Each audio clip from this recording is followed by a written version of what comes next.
Professor Devan, Director IIT, Dr. J.R. Bhatt, Advisor, Ministry of Environment, Forest and Climate Change,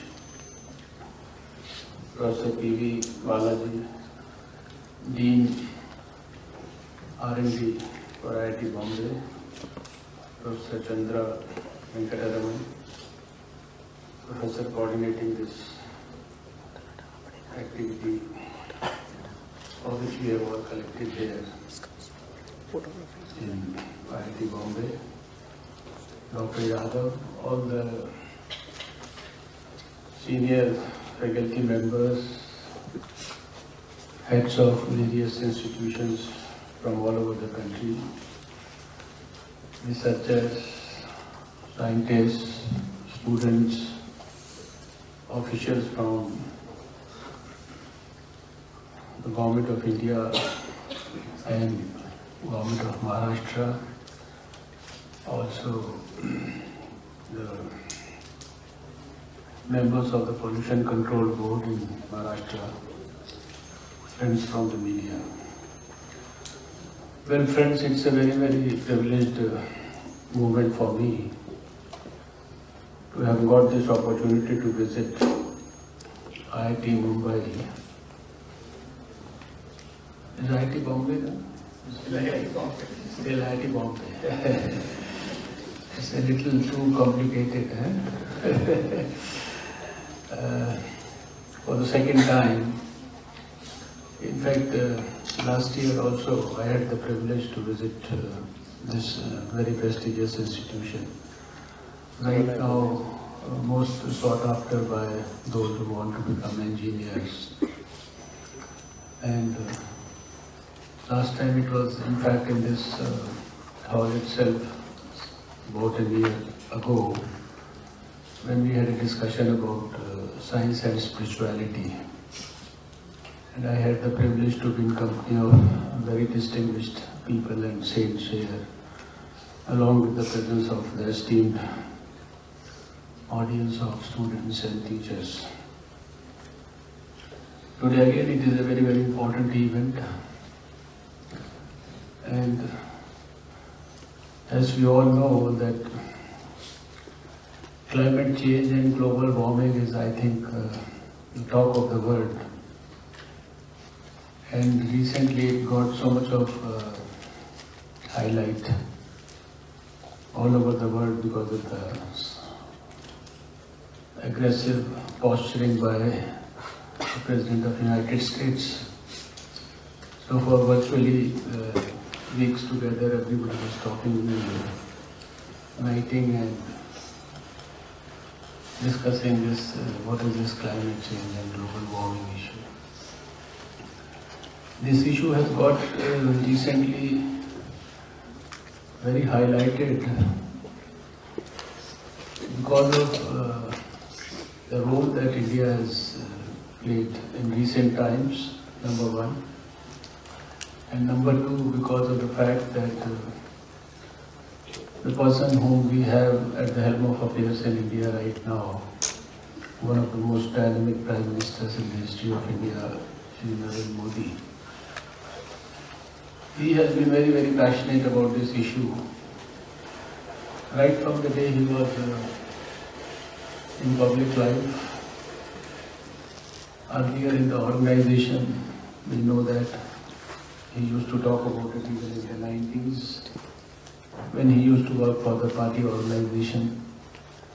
And then I recall and remember that even in the 21st century, first decade, when he was the Chief Minister of Gujarat, he used to work very actively, very aggressively, quite proactively about everything that actually matters in climate change and global warming issues. We all know that he wrote a book on this subject as Chief Minister of Gujarat. And then the role that he played at the Paris meeting, it has been, in fact, appreciated by one and all over the world. My myself been a witness to 2 meetings at the international level in the last 1 year. One happened in San Francisco last year and another one was recently in China. And these meetings were basically focused on clean energy and mission innovation. So it was a clean energy ministerial and a mission innovation meeting for the most important, some of the most important developed nations of the world, including US and European Union, France, Germany, China, whatever you can think of.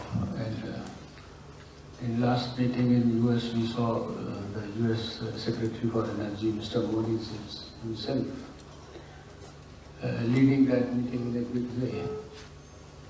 One thing that I found common at both the meetings, even in China as well as in US, was that there was unanimity about the views expressed by virtually everyone there, including our Chinese counterpart in China itself. We hear so much about this some sort of staying going on in China, but I was so happy to hear from the mouths of the Chinese and their leaders about the appreciation that they expressed for India and particularly for our Prime Minister in providing leadership for this issue to the whole world. And everybody said on record that this mission innovation for clean energy that has all the research components and various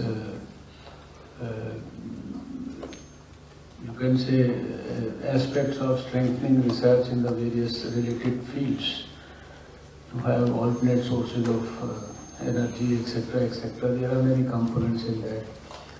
This mission innovation word was itself coined by our Prime Minister Narendra Modi and given to the leaders in Paris.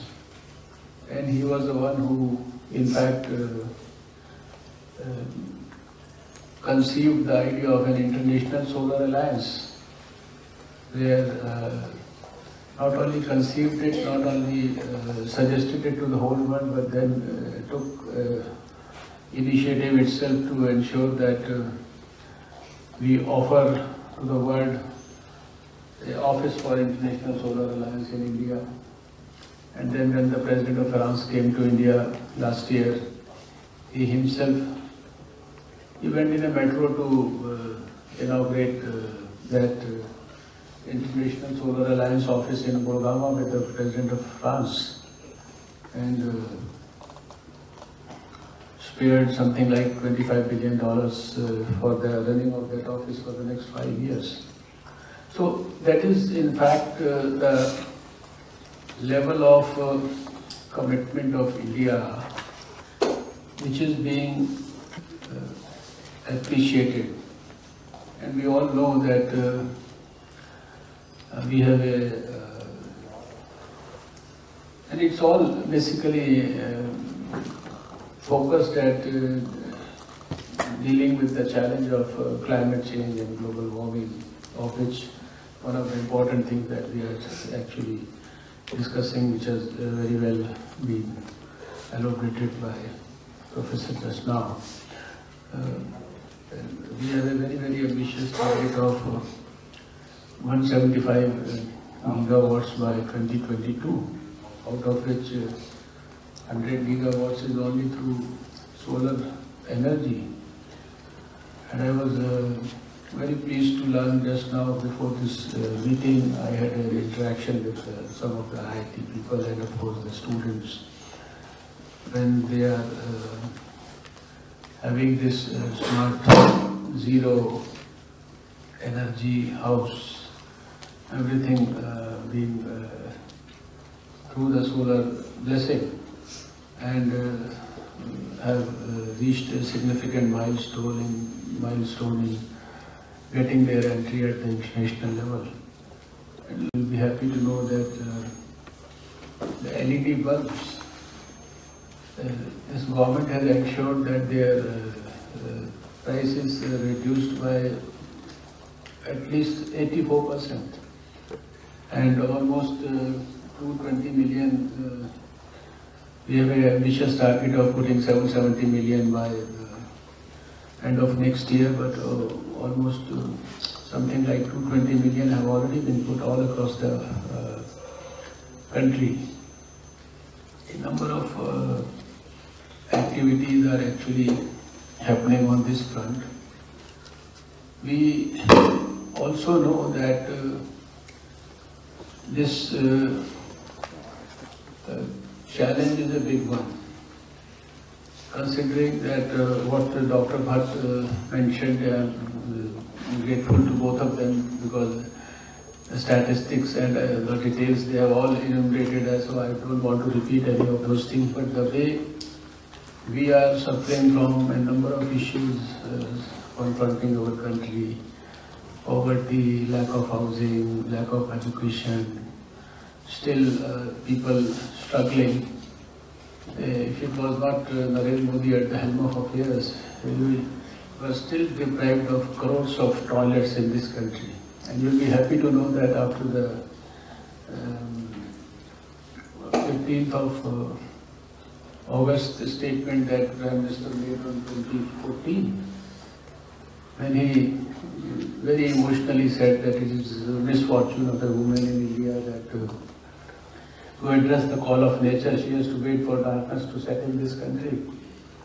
And when I talk to you after 3 years, we have almost 4 crore toilets made only in rural India. Over 2 crores in 2 crores 40 lakhs made in urban India with the help of the people also, where the government has contributed to them, and of course the government on its own.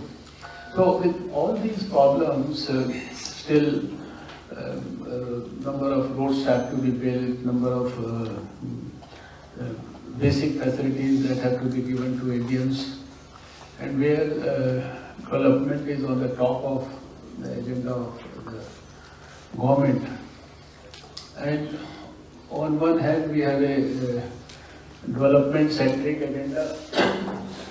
On the other hand, we are faced with the challenges of climate change, global warming, and then of course the concerns for environment protection, forest conservation, and taking care of our rivers, our land, our air, and all those things. So it's a very it's a very difficult and ticklish issue. How to have sustainable lifestyles also. We also are able to take care of our environmental issues in a scientific manner, and also simultaneously take care of the development agenda. You know, it's almost over 120 kilometers of road that we are building these days per day in the rural India, and almost 20 kilometers per day of highway that is being built up. This is, in fact, Atalji created a record of sorts when he had 14 kilometers per day. But Narendra Modi broke all those records that Atalji had actually set up for the country. And for all these developmental activities, there is always some sort of clash occurring with the environmental concerns. When we took over, we will be surprised and also happy to know that it's not only that the Prime Minister gives a speech that he wants to give everything in your mobile telephone, that he wants to ensure that every student in this country has access to the teachings of a professor in Harvard, even in a panchayat, in his mobile phone. Or when he talks of digital banking and digital India, it's not only a slogan, it's not only a symbol of his oratory. But on 26th of May, 2014, when we took oath, you will be surprised and shocked to know that only 356 kilometers of optical fiber cable was laid down in India. Only 356 kilometers. And when I talk to you today, in 2017, what is the date today? 2017, and this is 1 July, 7th July. It is, well, I don't have any updated data about every day, because every day it changes in the morning to evening, then from the next day. So the last time when I got the data, maybe it was some 15-20 days back or 1 month back, it was something like 1,80,000 kilometers of cable which was already laid. And it's going up as per target. By the end of 2018, the whole country's every panchayat, we will have access of this optical fiber. Now these optical fibers, once they have to go through various places, is again a lot of environmental concerns, forest concerns, all those things. So it is such a difficult situation when you have to basically strike a very good quality balance between both the sides. On one hand, you have to take care of the people, the problems with which they are struggling even after 70 years. Still, this poverty, and that's why you see every speech of Narendra Modi is focused at alleviating the sufferings of the common man and the people. He always has tears in his eyes to wipe out the tears of the people who still have tears. And that is the emotion. So it's a very, very tall order. And apart from this problem, another issue that even if there is no problem in India, there will be somebody putting up a report somewhere saying the air quality is bad, air pollution is before being a minister in this department and before I studied the data, I used to think that the air quality really was the worst. And all components, all the things. But when I studied the data and then I understood the whole thing, I had enough reasons to sort of tell my people that why don't you do your own good quality research about establishing air quality parameters and all those things. Is a similar type of issue where people all across the world will blame you for so many things, they will force you for so many things. Although in spite of all, you can say people going haywire, this way or that way, our commitment stands, our nationally determined contributions and recognitions, whatever we call it technically, they are all like we have stood the test of time. We are committed to them. We are on, you can say, significant, we have made significant headway in terms of the progress that we have made in achieving those. And for 2030 also 30%, 33%, 35%, whatever it is, reducing those greenhouse gases commitment, etc. We are all well into it. But because we don't have a data, people, in spite of our best behavior, in spite of our most sincere contribution, in spite of our leader providing the greatest leadership to not only India but to the whole world, people continue to blame. And I see this carbonaceous aerosol mechanism, whatever you call it, is some carbon pollutants which will be there because of incomplete ignition of things, with kilns and all the fuels, etc., whatever. This is, I think, this research for me as what we have to do for climate change, we know. What is needed that I will discuss with you, but to give a good quality answer to the whole world in scientific terms. Otherwise, what is it that you can well appreciate the commitment of the government of the day that just for studying the impact of out of hundreds and thousands of particles that may be there in the air. Only you are talking about a carbon particle and then the effect what it can cause to your health, your overall climate change and global warming issues. The government of the day plans to spend 56 crores. And then for an issue like this involving 17 top institutions, the whole of Ministry of Science and Technology is working on this, the Earth Science is working on it, ISRO, which is normally in the habit of only sending huge satellites and creating world records.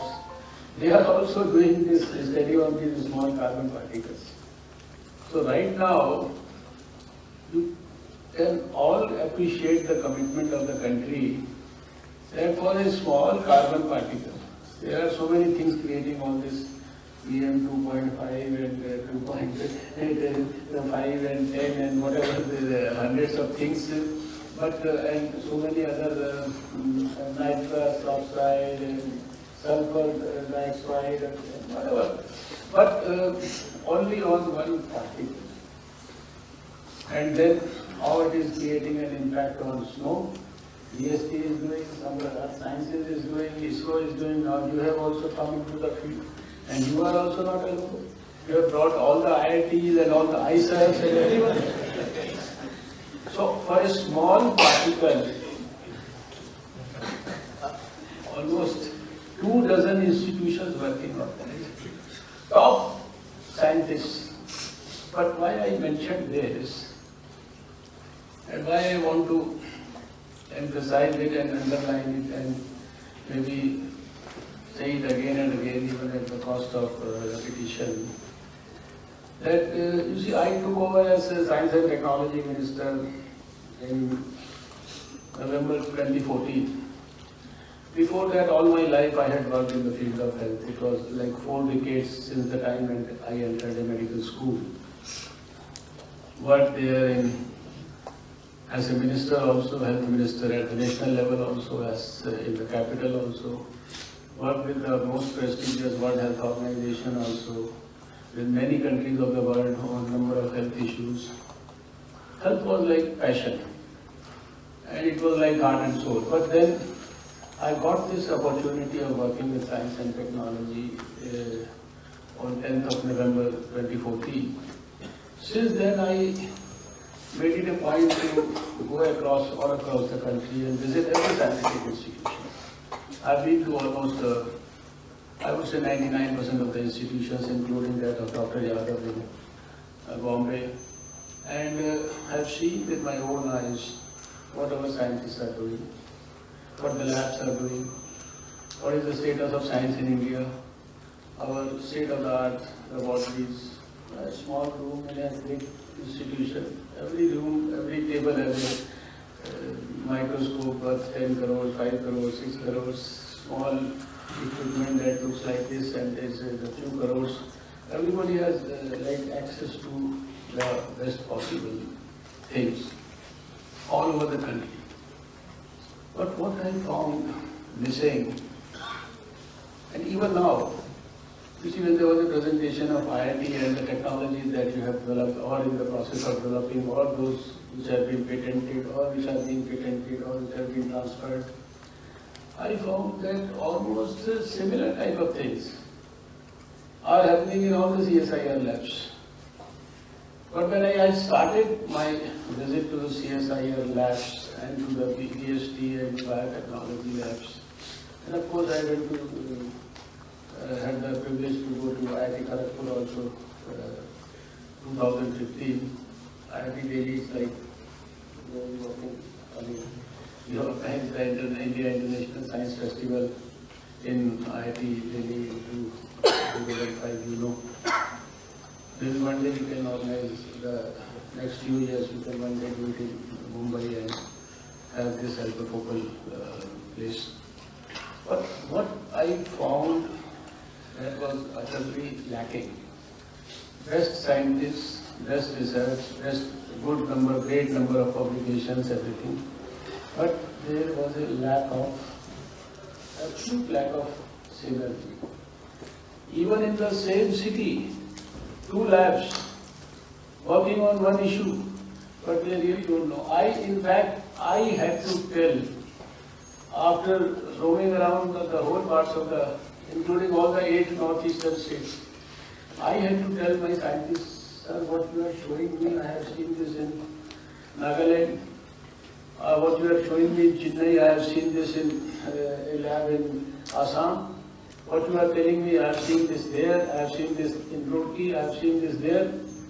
But most of the people, honestly, I would say that the type of coordination that is needed, but fortunately after 2.5 years, we had so many brainstorming meetings, so many discussions, we grouped our ideas, we grouped them into sectors, strategic sector, chemical sector, this sector, that sector. Once we had the privilege of inviting all the 7 IIT directors also, your director was also there in a meeting in Hyderabad. So, fortunately now, a reasonable level of synergy, meeting of minds, meeting of souls, and all working at the same wavelength to achieve a set goal. That has actually started developing. And also, not only within our own ministry, but also, as you say, interdepartmental, I say interministerial levels. Yesterday itself in Delhi, I was part of a function where myself and the HRD minister, we inaugurated a program. It's called Jigyasa. And it's such a huge program with such a great potential that students of class 9th and 10th of the Kendriya Vidyalayas, 1 lakh students in 1 year, and 1,000 teachers of the Kendriya Vidyalaya, we will give them access to our CSIR labs. They will come and live there for 2 to 3 weeks during their vacations. We will create facility and everything for them in the labs to live, to eat, to understand, and see for themselves from close quarters what is happening in terms of what you call research, development of technology, etc., and actually doing these people-centric things. So that, you see, as long as I had not seen that atomic clock, which it took, I studied physics in the late 60s or maybe early 70s, and we used to talk about atom, electron, this, that, but as long as I had not seen all these atoms and molecules, etc., under the electron microscope, or I had not seen that atomic clock in the National Physical Laboratory. All these was like a theory in the mind. And with that, you can never develop the passion, which actually, or the madness, unless you see with your own eyes at that tender age, you actually cannot have that passion to get a Nobel Prize for your country. Maybe something is lacking somewhere that after Sir C.V. Raman we never had a Nobel Prize in science. So we inaugurated this program yesterday, which we know as it. So what I was talking about is this lack of synergy. And this is what I want to re-emphasize here also, that since this whole thing is, it is not necessary that we have a 5-year program, we have to spend 56 crores in 5 years, so we should keep relaxing, everyone doing, and then at the end of 5 years we'll think whether we have to extend it. What is there for 5 years? Let us finish the whole thing, let's have a good target, let's say we finished, there is an example of a program for which 56 crores were given, in 25 crores in 2 years they have given and produced the scientific publications, given the research to the whole world. You should not have the pressure of my statement, I am just trying to... what I am trying to say is that because of lack of synergy, what I have seen that somebody starts, I have seen different people working on tuberculosis in the country, including in the Indian Institute of Science, Bangalore, or even in a lab in Jorhat, in Assam and other, all doing good work. But nobody knows about each other's work. I tell them that the level of synergy that we want in this age of science, communication and advancement, and a Prime Minister like Narendra Modi, who may not have studied, but I think he knows and he has more science in his mind than all of us. I tell you honestly. So you see something in the microscope with your other fingers, an email should go to all the people in the country that this is what you have seen and this is what you want a level of coordination. And that I think can produce much better, much faster, more optimal type of results. And for this particular ministry or for this issue of climate change, global warming, environmental concerns, you see, before I took over, and when I took over and when I had these presentations, I could only appreciate that the ministry is only doing this thinking of as its prime duty is giving clearances for developmental work, whether it is the forest clearance, whether it is the environmental clearance, whether it is the wildlife clearance, etc., etc. I think this is not the only job, this is a small job of the ministry. But the actual job of the ministry and actual job for all of us is to create a very powerful social movement in the country where everybody, all these 133 crore Indians, they are contributing something or the other positively through their lifestyles, through their actions, through their thinking, through their vision, through their approach to strengthening, protecting all these environmental concerns. And I am sure that with the DNA that we all possess, DNA in the sense that our ancestors have given to us a good environment. They have given to us clean air, they gave to us clean rivers, they gave to us rich and fertile land, they gave us rich forests, they gave us everything like ideal. Along with this, they also gave us the ethics, the values, the way to live, the code. You go into the ancient wisdom of this country, you will find good quality sanitation codes, lifestyle codes, every code, how to live and how they lived with basic small things, whether to protect animals or to. And when we say that we used to give meat to the snake or clothes to the ant and dana to the bird, they all had some meaning or the other. And when we treat our rivers like mother, it has a meaning. And when we treat the tree as if he is our mother or father or elder brother is giving you all the shade and all the protection, taking inside all the bad poisonous carbon dioxide, giving you back oxygen.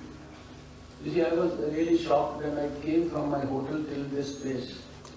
There was lack of greenery. When I compare it with, this is Mumbai.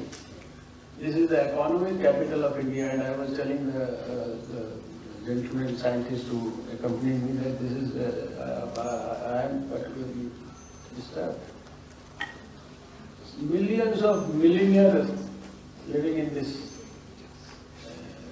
Mumbai, and still if you can't have good quality greenery across this lake and all the sea, it can be done. I think we forget about that. Why can't IIT Mumbai take a leadership role in this? and create a model for the rest of the IITs also to follow, rest of the academic institutions in the country to follow. Research of this, what we do is one thing. And producing scientific publications, being the number one in terms of publications, is another thing.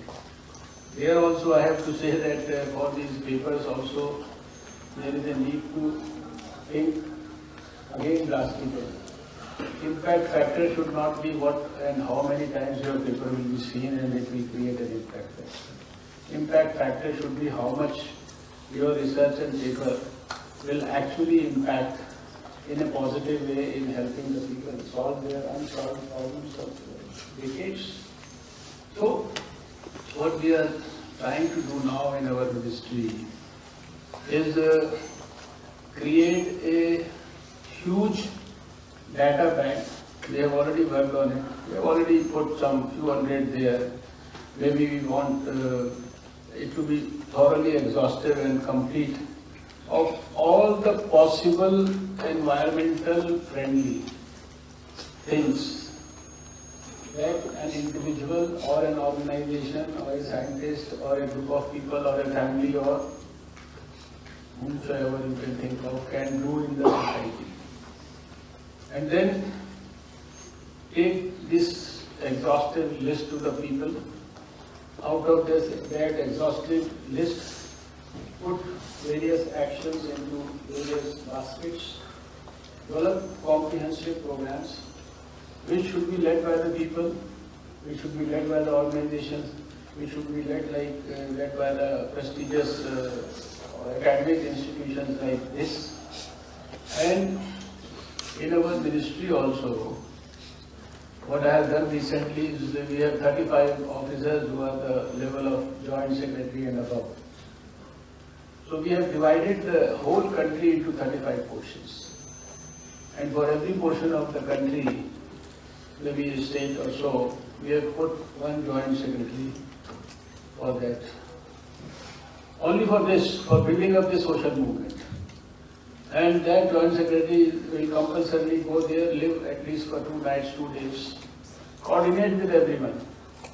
And every day in the environment ministry in New Delhi, we are calling one. We are going to, we have done the homework and all from 15th onwards. We are going to start that.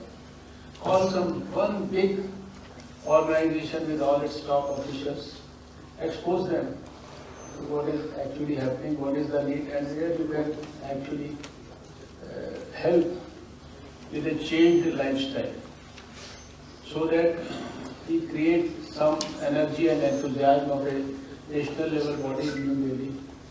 You follow it up in Mumbai, Maharashtra and other places. Similarly, IIT Mumbai, you can take a leave. You call every 3rd, 4th day, a big organization, suppose you invite the people from the Rotary International, one day say, please invite 200 Rotarians, top Rotarians of Maharashtra to this auditorium and expose them to what is the need of the hour. And plan programs. So a huge movement can be built up. I mentioned Rotary only because they were one of the 400 organizations which worked actively with me in polio, that's why I mentioned that. But it's just an example. So many organizations, millions of students, and we make millions of environmental soldiers, Paryavaran Sainik. When we did polio, we made polio Sainiks in schools. We used the children to become messengers of polio eradication, to take the message to every home. And similarly, I think you focus on your research. I don't say that you don't do this, but as we say that every organization has to do some CSR. That's called 2% CSR. So in 2 meetings, once when Prime Minister came to our Platinum Jubilee of CSIR, and then in the Indian Science Congress, maybe you might have been there. he mentioned like CSR, the SSR, the scientific social contribution. This Jigyasa scheme that I mentioned to you just now, which we launched yesterday, this we developed out of the speech that we heard, and where he made a passing reference to the scientists about their scientific social contribution. Because a layman living in a jhuggi, or even an educated person living in Malabar Hills, may not be able to appreciate what is the real adverse effect of climate change or global warming. How is it going to actually make our life hell after 10-15 years? But we as scientists, we can appreciate the nitty-gritty of all this.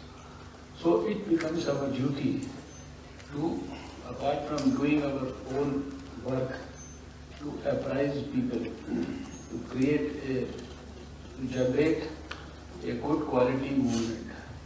And as I said, we have number one DNA of being otherwise also environmental friendly, but India as such also has a DNA and an inherent goodness of doing some good things. We are compassionate by nature. We are blessed by the teachings of great Swami Vivekananda, who said they only live only for others. The rest are more dead than alive. So this is a country where the DNA for everything exists. History of the country says that we were top of the world in every field. Science, astronomy, mathematics, commerce, art, culture, sculpture, anything that you think of, you go to the history. At least 2-3 things I have gone in detail myself. Science I have gone in the history of medicine. I have gone in the history of economy also. From 1st century to 17th century, we had the number one economy of the whole world, 32% GDP. Only China was close to us for some time. No country was nearer to us. From 1st century up to 17th century. Science instruments, all these instruments I see now, I think I see many of them in the ancient, an instrument which will divide the hair with the most meticulous precision into two. I read about such instruments in history. So we have a good DNA of everything. We have a DNA of goodness. We have a DNA which has been given to us by our ancestors for protecting and respecting environment. And now we have been blessed with all this education. We have been blessed with being associated with the most prestigious institutions. And on top of it, we are blessed with being at this point of time in history with an unusual Prime Minister. I do not say that because I belong to BJP. I do not say that because I am part of his cabinet. But I say with utmost sincerity and objectivity with my experience of having seen him from close quarters. He is extraordinary enthusiasm, extraordinary ability, extraordinary vision, extraordinary jazba, extraordinary madness to do things. And anything which he thinks is in the larger interest of the people, he will not care for anything else. You have seen that in demonetization. You have seen that in GST. You may see that in many more things. We have seen that in Benami transactions. So when he feels that something is in the larger interest of the people, he will never look back. And all these programs that have been given to India, Make in India, Digital India, Swachh Bharat, Swasth Bharat, Smart Cities, all these, they are not slogans. When they were given to this country, before that, months of brainstorming went into, and brainstorming among the top people in the government, outside the government. all the relevant stakeholders, all the intelligent people in the country. Then only these programs were conceived. And now, you will be surprised. We have a cabinet meeting every Wednesday, which is like 1 hour or 2 hours. But every month there is another cabinet meeting, which starts in the evening at 4 o'clock, will end only at 10 o'clock in the night.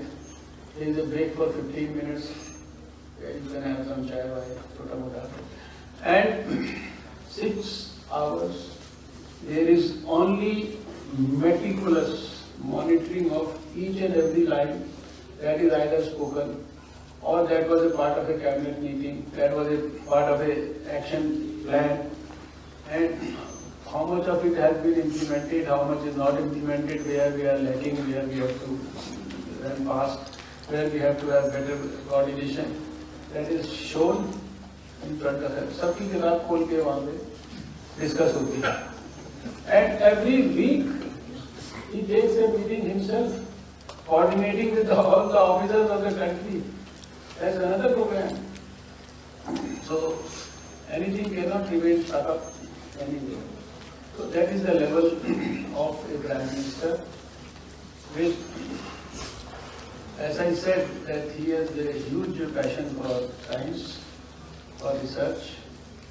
He has huge confidence in the ability of the, not only the scientific community, but the community of professionals. And he is also blessed, as I always say, with the legacy of one more great Prime Minister of India, Mr. Atal Bihari Vajpayee, who is adored and loved by everyone from the core of his or her heart. So he enjoys the blessing of people like Atal Bihari Vajpayee and Dr. Shyama Prasad Mukherjee. So this is the most ideal time for India to actually, with the help of all of you, to register a very good quality change and to once for all solve all these, you call adaptation, mitigation or whatever. It's not only climate change, there are so many climate change problems, like problems in the country. They all have to be dealt with. And that is why the Prime Minister has put before us a very, very ambitious target. You always hear in his speeches, he gave one of the most emotional speeches after the victory in the UP elections. And that in that speech he mentioned about his dream of delivering to India by 2022, when we complete 75 years of independence, a new India. A new India where everybody will have a smile on his face. Every child will go to school, there will be no dropouts, there will be adequate caloric intake for everyone, a house for everyone, etc., etc. All the basics of the life are taken care of. So friends, I would thank all of you for all this patient hearing, and I wish and I am sure that this meeting of ours should in future times become a historic meeting, where probably out of this meeting we are able to generate a good quality research, of course associated with a good quality of social activity. And for the youngsters, I would like to say, because I saw some of the things that they have dreams of, all this, that all of you, since you have the professional acumen also, science also, you should all have an extraordinary dream in your life. Without a dream, you have no meaning in life. So the only problem this country has is we are in the casual mode. We have to convert into a proactive, innovative, out-of-the-box dream mode. And at least our young people can easily convert themselves into that mode. What is important and most important is only the economy of ideas. Today it's not emotional coefficient which is important, today it is the innovation coefficient which is important. That is why you see that Prime Minister is going to Israel, and yesterday itself we have signed another $40 million working together in science with Israel. $4 million every year, apart from what we were already doing. So it's a $40 million further in agriculture, energy, water, ICT, etc., etc. Because they are the masters of innovation. So I would like all of you, the younger people at least, to have some dream of doing something impossible, which seemingly is difficult to achieve, but I am sure that if you have a dream, if you start working on that dream, you will successfully be able to accomplish and realize it. And I say that because I personally had the privilege of dreaming or blessed one day to work for polio eradication, and had the privilege to work for it for 20 years. And in a country which was home to 60% of polio cases for the whole world. When I first became a health minister in '93, today when I talk to IIT Mumbai, we are already a polio-free nation for 6 years, a certified nation for 3 years. The last case having taken place in Howrah, Calcutta on 13th of January 2011. But it is not that I could do it alone. Everybody in this country did it. But only I have the satisfaction that I had this dream.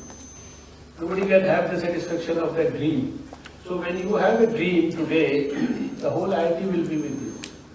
The whole government will be with you. The whole science and technology ministry will be with you. The whole corporate sector will be with you.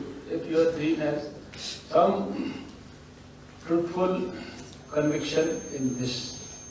And I can say that Prime Minister Narendra Modi, with all his might, and the government of Narendra Modi is standing rock solid behind any individual who has an idea in his mind, who wants to convert that idea into an entrepreneurship program, develop a product or a process, help the country, help the society, help the ailing humanity, and also as a bonus help himself.